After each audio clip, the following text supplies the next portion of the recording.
Hey guys, Stephen Cox here, and today we're going to learn how to play a funk groove on the U bass. So if you like videos like these, please subscribe below and consider becoming a patron, because on Patreon you can find the backing track featuring Sage Vickers on drums, as well as the tabs for this lesson. You can also request an arrangement.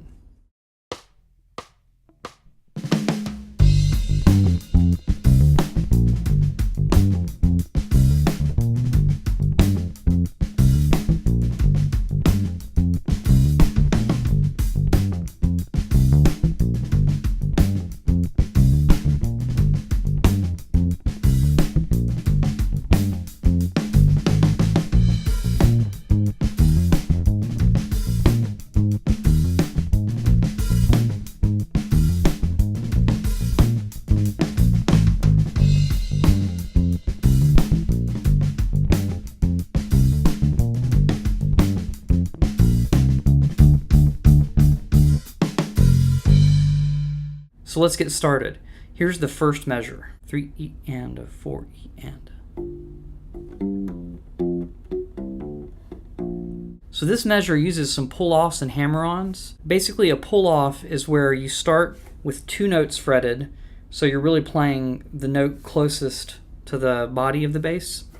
And then you're pulling that finger off, but leaving the other finger pushed down so that you're kind of plucking with that finger to get the other note to sound. So we'll have that's a pull off, and then with a hammer on you'll be playing the 3rd fret, and then you'll push down on the 5th fret hard enough with your left hand to not have to pluck the 2nd note. So that's what those hammer-ons and pull-offs are. So let's get started now that we know what those are. So we're going to play the 3rd fret on the E string 2 times, then we're going to play the 5th fret on the D string, and we're going to pull off to the 3rd fret, still on the D string. Then we're going to play the 3rd fret on the D string again. Then we're going to let off the pressure on the D string so we get that kind of deadened sound.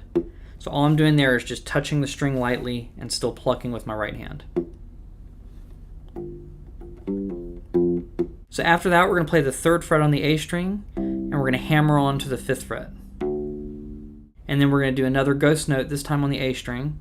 That's where we once again let go of the pressure, but you're still touching the string, and you pluck with the right hand. And we're going to play the 1st fret on the A string. So let's do the first measure together. 1, 2, 3E and 4E and.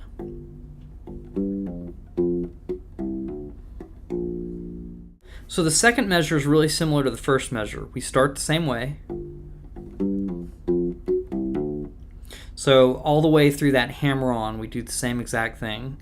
And then after that, we still have a ghost note on the A string, but then we're going to do another little hammer-on on the G string from the 3rd fret to the 4th fret. So here's how that sounds. So the last 2 notes of the measure are really the only thing that's different. So we got the main groove, then we still do the ghost note after that, and then we're going to play the 3rd fret on the G string, and we're going to hammer on to the 4th fret, also on the G string. And then these first 2 measures repeat 3 times in a row.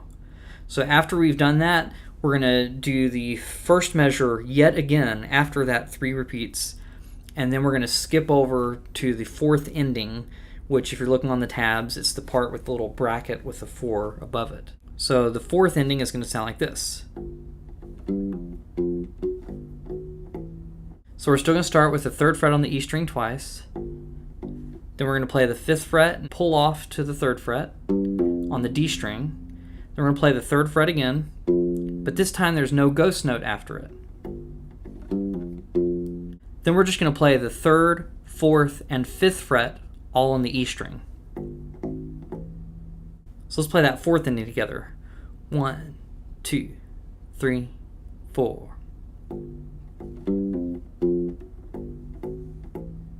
So because this is tricky, we're just going to go ahead and put everything from the beginning all the way to this together, but let's leave out the repeats. So basically, normally we would do the first 2 measures a total of 3 times, then do the first measure, and then skip over to the 4th ending. But instead, what I want to do is just play 1 time through the whole repeat, and then play the first measure and skip over to the 4th ending. So So here we go. 1, 2, 3, 4.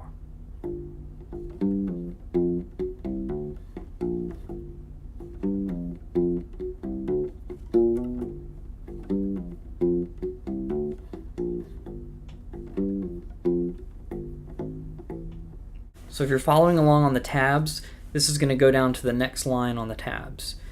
And basically, we're just going to go to the 6th fret on the E string. And we're going to play this groove. So we're going to play the 6th fret on the E string 2 times. We're going to play the 8th fret on the D string, pull off to the 6th fret, then hit the 6th fret again. Then we're going to do a ghost note on the D string. Then we're going to play the 6th fret on the A string. We're going to hammer on to the 8th fret. And then we're going to do a ghost note on the A string. And then we're going to play the 6th fret on the D string. And we're going to hammer on to the 8th fret. So we're going to do this a total of 3 times. So let's try this just once. 1, 2, 3, 4. So after we've done that a total of 3 times, we're going to go on to this. 1, 2, 3, 4.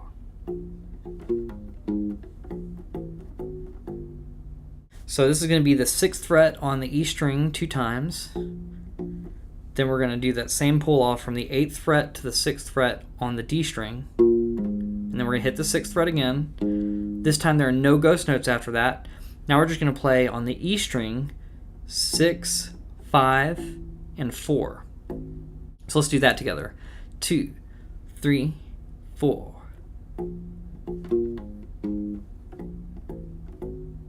And now we're back to our original groove. We're literally just playing the first 2 measures of the whole entire piece again at this point. So we're going to skip over that for now. We're going to go to measure 8 on the tabs, which is the last 3 measures of the piece. 2, 3, 4.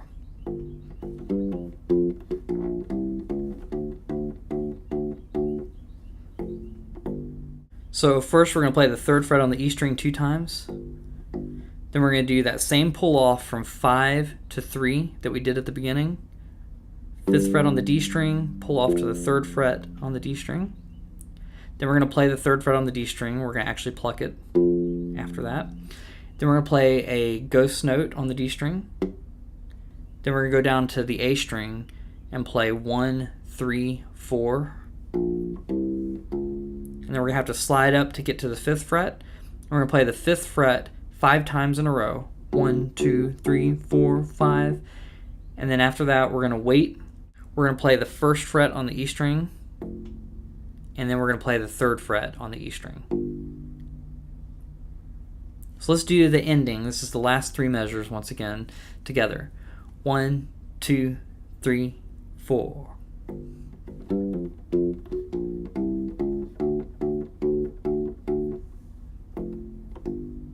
So the rhythm at the end is a little bit tricky. You have to wait quite a while on that 1st fret on the E string. It's right before the downbeat of the last measure. It's actually, if you know your 16th note partials, it's on the E after beat 4. And if you don't understand 16th notes at this point, just listen to the rhythm until you're comfortable with it. Alright guys, thank you so much for watching. I hope you've enjoyed this video. If you have any questions, please leave them below in the comments. I know this is a little bit more difficult than some of the other ones we've been doing lately. And if you'd like the backing track and the tabs, they're available on Patreon. Alright guys, I'll see you next week.